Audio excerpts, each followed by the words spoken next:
We got lots of time. Okay, then let's do it. Then let's do it. Greetings, greetings, family.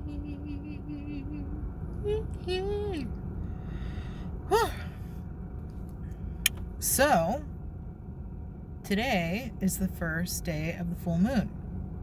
It is also, what day is it? It is also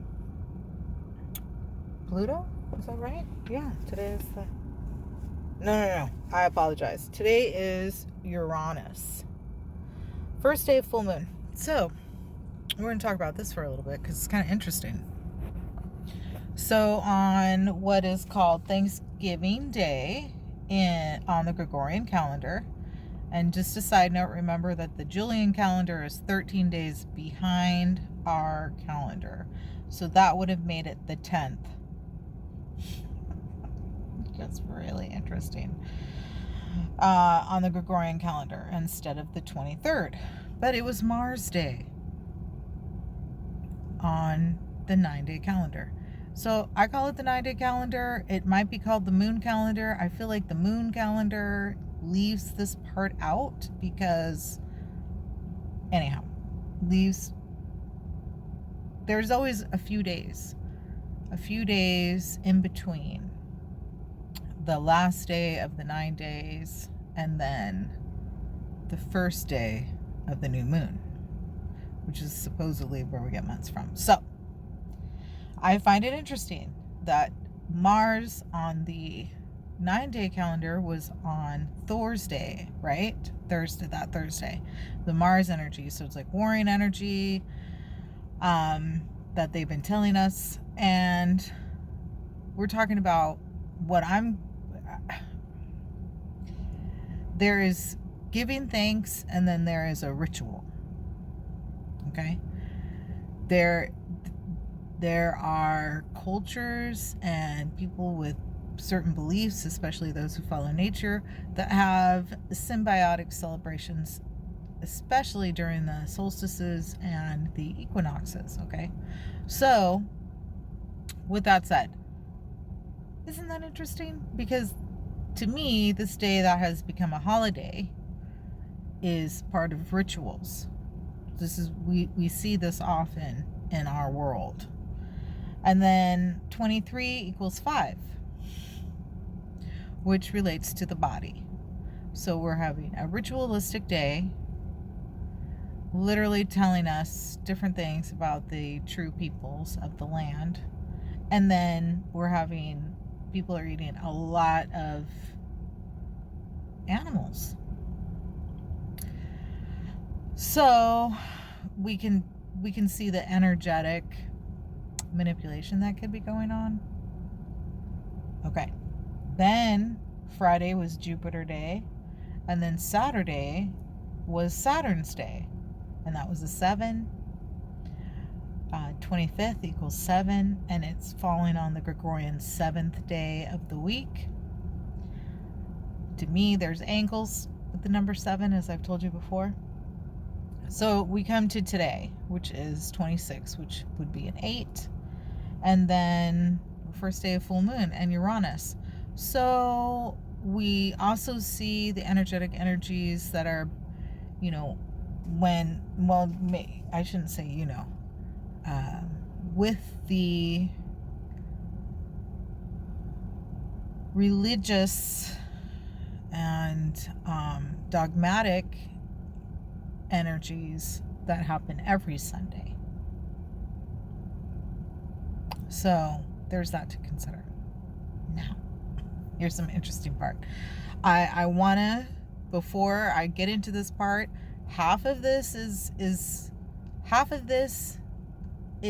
downloads, and actually a little more than, I wouldn't say half of this. A quarter of this is downloads, and the other 3/4 is watching and listening to other investigations and theories and putting them all together.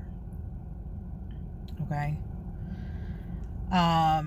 one of the last videos I was in San Diego, and I went around Balboa Park, and I talked about the theory of Tartaria, because outside of the theory of Tartaria, as a kid, I've always wondered about some of those things in California, including the theater in San Francisco. And when I was young, my dad took me to Grand Central Station, Los Angeles, and I got to see it in its still original. And I mean, I don't know if any of you all have been there. If you are in LA, if you've been to Grand Central, the train station, which is now mainly a bus station, and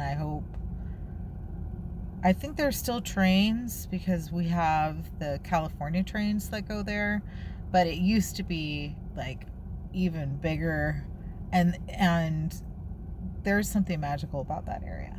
I'm just saying, there's just something magical about the Grand Central Station, the theater dome in San Francisco, Balboa Park, and those are just a few.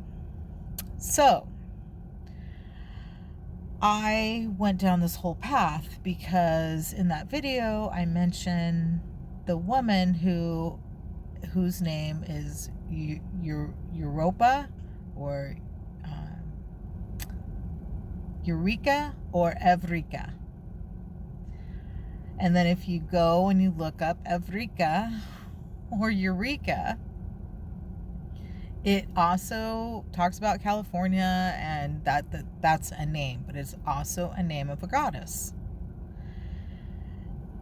That is also related to the symbol of California,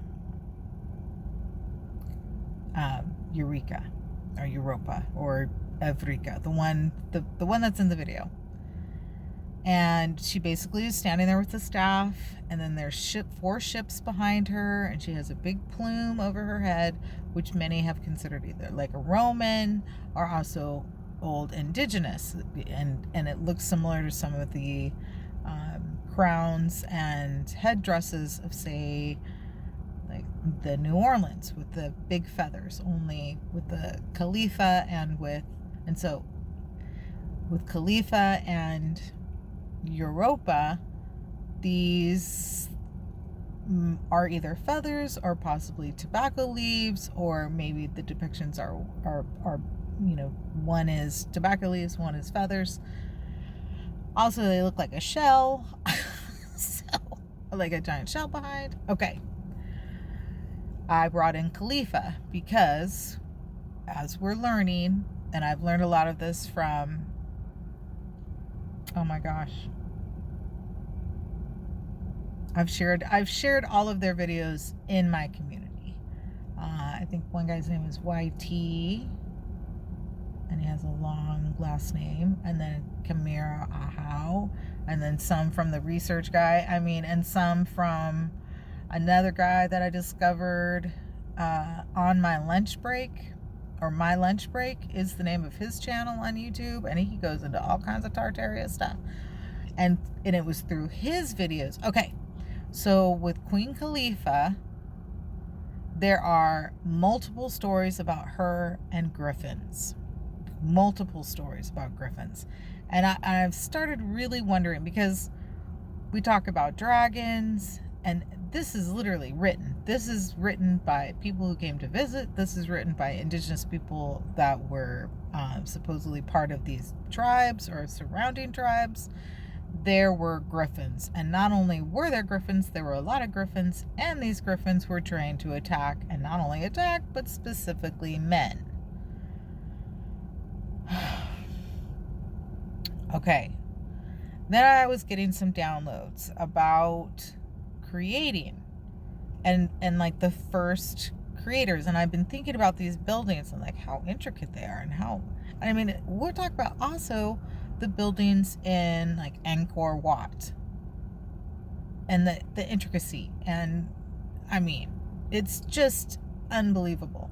So what I was being shown was this collective mindset creation, specifically with women, connecting their minds, with the elementals and each other and creating these fascinating structures, buildings. I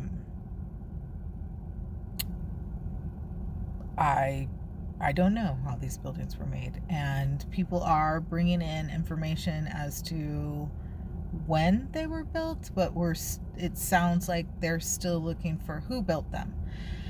So what we know is that they existed. And then so the guy on my lunch break and others that I've watched about Tartaria, and I've been dipping in and out of Tartaria for a few years, but there hasn't been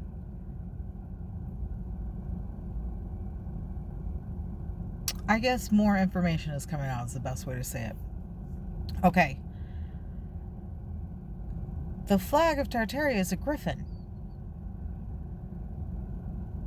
So here's one of my theories. Now, when they go into the stories about the women back then, the Amazons, wow.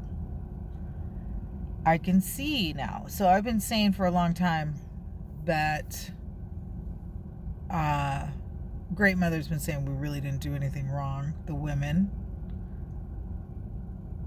And I wonder, like, were the women told specifically to do this?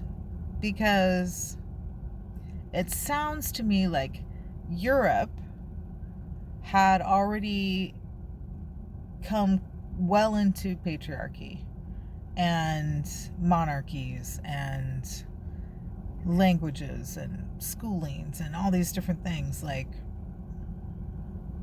it sounds to me like in these stories, when they came to the Americas, they saw these different buildings, these women that, like, we already know that women were the matriarchals of everything. Okay. I feel like I'm getting long-winded.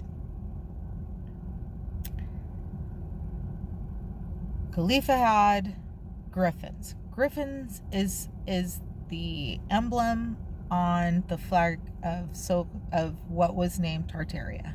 And there's receipts, right? This isn't just a theory or a conspiracy. I mean, it's probably a conspiracy, but in a co-creative way. And there's proof that this land Tartaria existed. And there are maps, I guess I will say, proof. Okay. Proof to me are the buildings. The buildings exist. They're still here. There's not a lot of information about them. There seems to be this big time gap between like the late 1700s and the late 1800s or the mid 1800s, and then things just jump to the 1900s. And you know how I feel about the whole timeline thing. Like, who knows what's at this point. The moon knows. Somebody knows somewhere. So this is the theory. With all this information, this is my theory. So from the download where I was being shown how the women would create these buildings, these intricate, and I've been wondering for a while, and I was hoping maybe the information would come kind of at the same time, which is, I feel like, what is happening. So there are also structures, like I think there's one in India where it's like a building that looks like it's in the middle of a rock, but it has all these intricate designs all around it and in it, and as far as like it's literally like an island in itself. And I go back to the giant trees, and that's a whole nother thing that's starting to come out, is how we lived in this higher dimension, which you could equate to trees. I gotta look more into that one, but I think it's highly possible. Okay, so the download was about the magics of the women and how they were connected all the way around the world. Because also this guy on my lunch break, and many other people, you can look up Tartaria, it's not just this guy, but this this was down my path, my rabbit hole, made star forts. And I found that quite interesting because one of the islands that my Portuguese side is from in the Azores has a star fort. And from what she was showing me, the star forts were created that's where we would get our learning and teaching. So like when women were the ones who were primarily in control, and it was said by somebody who ended up not only conquering and kind of like subduing is the best word, some of these Amazonian women, said that women should never rule. It was pretty brutal. I will say that it was pretty brutal. And I'm wondering, like, did somebody teach them, like, no men, no, is it in the like the prophecy to them during their time? Was the prophecy that men, because the story is very similar to the Christian story of all the firstborn sons and the king ordering them to all, like, there's a similar story going on there, only it was women, not a male king. It was female women. But it wasn't like a queen ruled them, but women had their own autonomy, but they were part of the group. And so these magics, and in some of these, and this is, I think I got this from Camiro's, and maybe a little bit from the Tartaria story, but I think mostly from Camiro's video, where women had a different language. And I feel like I said this in one of my old videos, but they spoke a completely different language than the men. If I haven't said it in one of my videos, that specifically what I have said is that a lot of these ancient writings are being given to men to decipher, and they're not going to be able to decipher them because they're not written for men. They're written for women. There are specific sounds and words in there that only women will connect to. And so they can have all these different people deciphering it, but until they start bringing in women to start deciphering some of these old texts and these old tablets, they're going to have trouble with that. She showed me that a long time ago. Like, even like the Emerald Tablets of Thoth, they need more women to look at them and decipher them. Anyhow, and women of different backgrounds. Okay. So, here's my theory. My theory is that Tartaria, and this all links to giants too, because all of these things are huge. These are huge. These buildings are huge. Okay. I think they were giant women, and even in Mama Zogbe's books and some of the older stories of the earth, they talk about giant women who kind of ran everything. So I think that we're extremely highly civilized, that we practice magic, and I actually think like the pyramids and things like that came way later. I think these Tartarian buildings were in the height of magic because they are so intricate and perfect and like unmovable. I mean, some of these had to be literally like torn down or like smashed down because they are so incredibly strong or covered over. So I think there was a time when it was not just matriarchal, but in a way that we were connected, almost like the mushrooms, and we were able to create automatically, and we had a slightly different environment, and we had different teachings. And this is purely my theory, but when in esoteric spirituality, they talk about the separation, and this is where humans came in. We separated ourselves from God. I think that's I feel like great mothers said, fine, not even like fine, but they were both overthrown um and agreed with the split, maybe, and thus began the world we see it today. Like, no more women rulers, no more women communities. And I mean, it makes sense because as the world has changed as far as like murder goes, and the way that people would kind of, I mean, some of these things were, I mean, even for me, where I'm like, ooh, eesh, that sounds, I guess if I was a man, I'd be like, no, you can't let them rule again either, because, but we're not even given this history, right? Like, we're not even given this history. So if I've said before that we didn't really do anything, but, and we are also responsible, like, that's a mother wound. That's a mother wound I wasn't even thinking about. Because the way it seems to have been was we were living in a very survival-like world. So I feel like somewhere Tartaria was very balanced and even and like the golden age.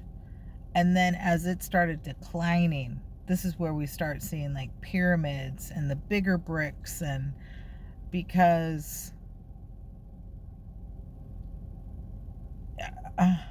or maybe around the same time, I don't know, but definitely a connection with the females, the Griffins, Tartaria, and the magics that obviously existed.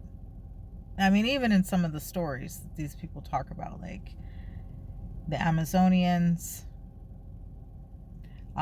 they talk about how the Tartarians existed, but I'm still researching that part. So, why do I mention all of this stuff?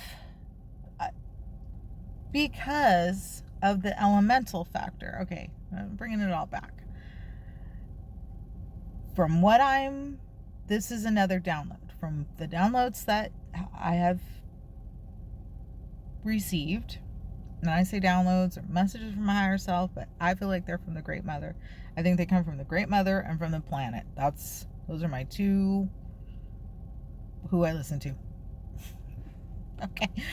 And that, okay.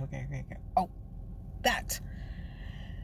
Those were when it didn't matter that we were giants. It didn't matter that it was all women. What mattered was we understood, practiced, and utilized the elementals. We understood how to use the elements, participate in the elemental magics, creating.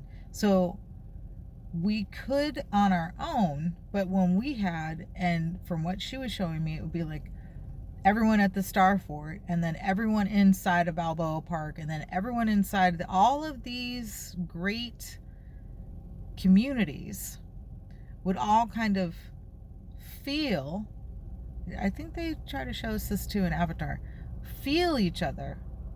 Even with the time changes and everything, somebody on the other side of, say, somebody in Southern California all the way to Vancouver, Canada, feeling each other energetically, speaking to each other telepathically, and they are all able to either sit or stand or speak a vibration, or all, or stand and speak a vibration, or sit or dance into creation, these buildings, these communities. We were connected, like when you see all the birds move with the wind, and they're all together, but they're not. They're each individual birds. This is why we got the names of like the bird goddess and the snake goddess, because we were able to connect in ways that were completely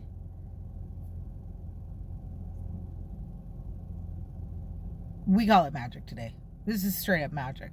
We would call it magic because we've been so separated from our true elemental capabilities. And then, so where are the Griffins also?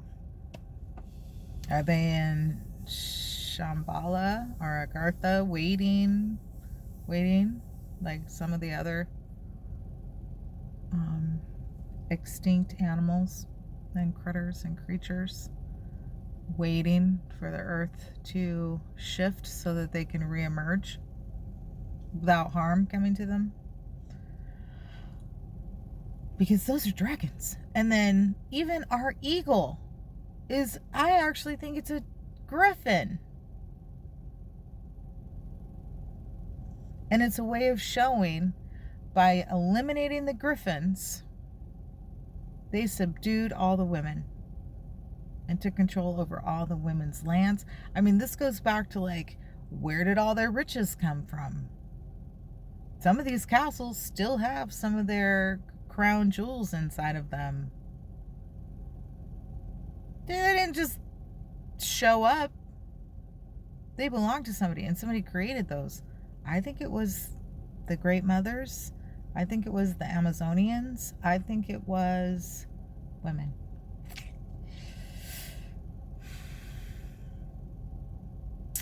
I have a little bit more research to do. I haven't gotten the Holy Megillah yet, but I want to get that. And because I look at it like this, all the information doesn't always ping for me in truth, because we still see a lot of the number 7, and we do see a lot of 9 though. We do see a lot of 9.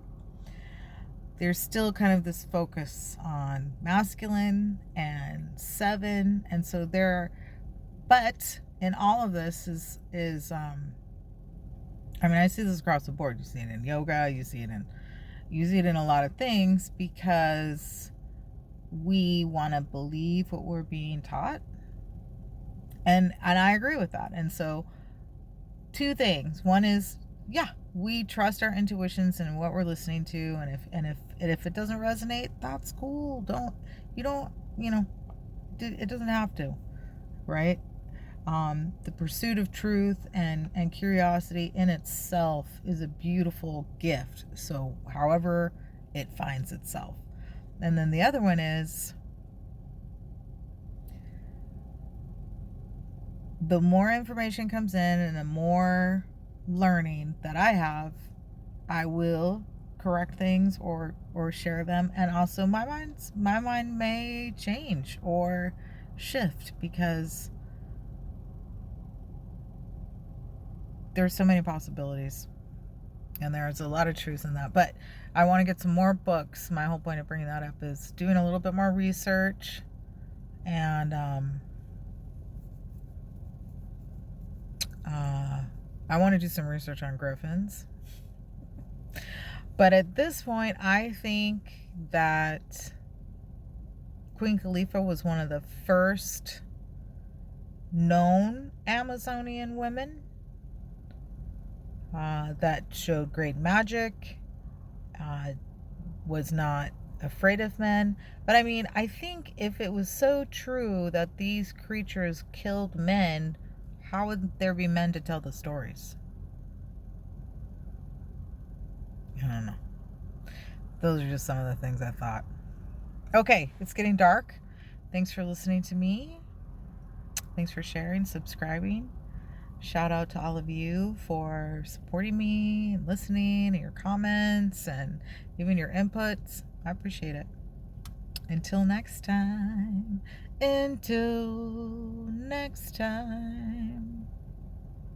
Take care of you.